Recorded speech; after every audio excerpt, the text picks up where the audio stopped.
میرے بھائیوں، رسول اللہ صلی اللہ علیہ وسلم خاتم النبیین کا خود ترجمہ کر رہے ہیں، انا خاتم النبیین لا نبی بعدی۔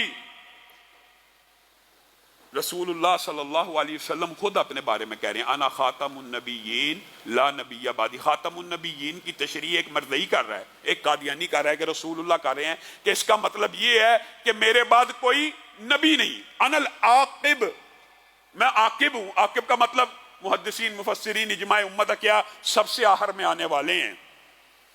انا آخر الانبیاء وانتم آخر الامم، میں آخری نبی ہوں اور تم آخری امت ہو۔ میں آخری نبی ہوں، یہ میری مسجد آخری نبیوں کی مسجد میں سے ہے، تم آخری امتوں میں سے ہو، تم آخری امت ہو۔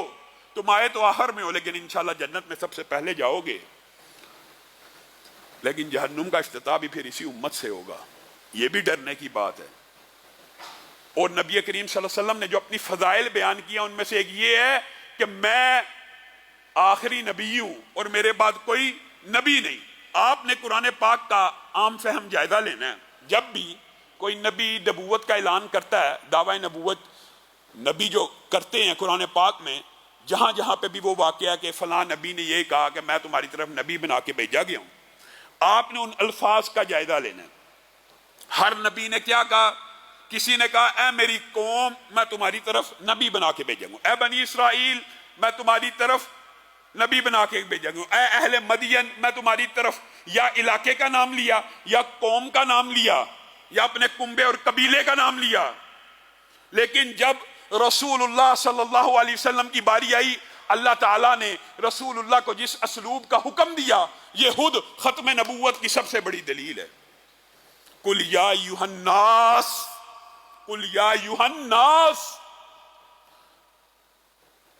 یہ نہیں کہا، مومن بھی نہیں کہا یہاں پہ، قل یا ایھا الناس، پوری انسانیت کو کہہ دیجئے انی رسول اللہ الیکم جمیعا، میں تم سب کی طرف رسول بنا کے بھیجا گیا ہوں، کسی کالے کی طرف نہیں، کسی گورے کی طرف نہیں، کسی سرخے کی طرف نہیں، جمیع انسانیت کے رسول ہیں، کسی وقت کے لیے نہیں، کسی خطے اور قریے کے لیے نہیں، کسی لمحے کے لیے، کسی گھنٹے کے لیے نہیں، کسی دن اور رات کے لیے نہیں، کسی 900 برس کے لیے نہیں، سارے زمانوں کا امام بن کے آئے ہیں اور سارے مکانوں کا امام بن کے آئے ہیں۔ کتنی کلیئر بات ہے۔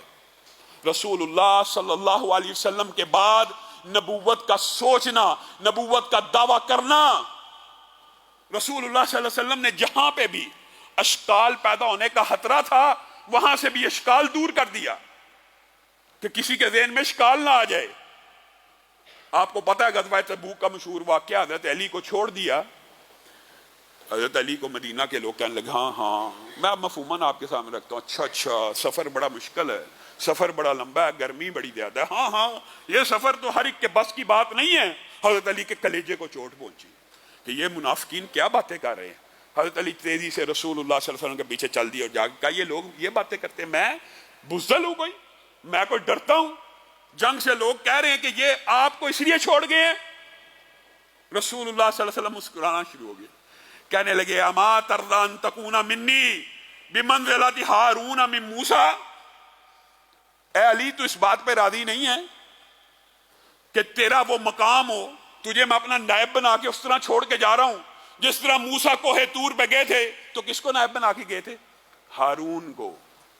اب یہاں پہ اشکال پیدا ہونے کا خطرہ تھا، اشکال پیدا ہونے کا خطرہ تھا نا، ہارون بھی نبی ہیں، موسیٰ بھی نبی ہیں، اور موسیٰ نے نائب بنایا ہارون کو، لیکن ہارون نبی بھی ہیں۔ رسول اللہ صلی اللہ علیہ وسلم کی بھی جامع کلام تھا، رسول اللہ صلی اللہ علیہ وسلم کا یہ کہنے کے بعد کہتے ہیں الا انہ لا نبی بعدی، کسی کے ذہن میں اشکال نہ رہ جائے، علی میں تجھے نائب تو بنا کے جا رہا ہوں اسی طرح جس طرح موسیٰ نے ہارون کو بنایا تھا۔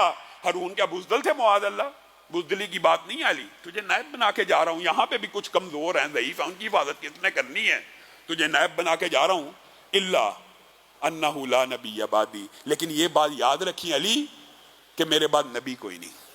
علی کو کہہ رہے ہیں، جن کی فقاہت، جن کی سمجھ اور بصیرت سے یہ گمان بھی نہیں تھا پیدا ہو سکتا کہ وہ سوچ لیتے، لیکن اشکال کا اندیشہ موجود تھا.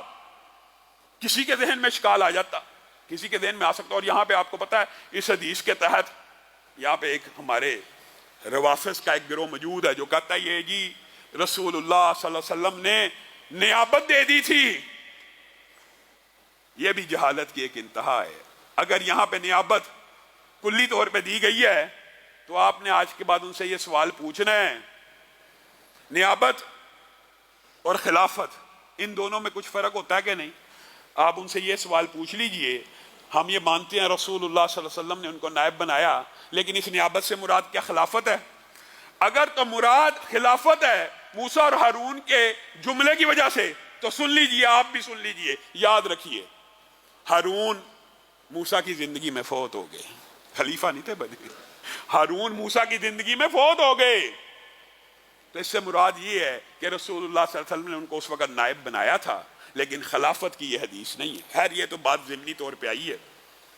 میرے بھائیو، نبی کریم صلی اللہ علیہ وسلم دنیا سے چلے جائے اور پہلا اجماع جو صحابہ کا جس عقیدے پہ ہوا وہ عقیدہ بھی ختم نبوت کا عقیدہ ہے. اور آج وہ عقیدہ بر صغیر میں اس کے حوالے سے لکھو سوشل میڈیا کے اوپر فیس بک اکاؤنٹ بلاک کر دیتا ہے، فیس بک اکاؤنٹ بلاک کر دیتا ہے.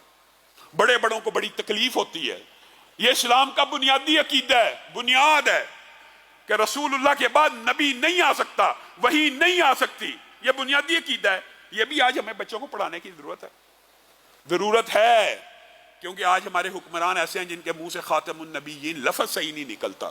ضرورت پڑ گئی ہے آج امت کو دوبارہ یہ دلائل یاد کرانے کی ضرورت ہے.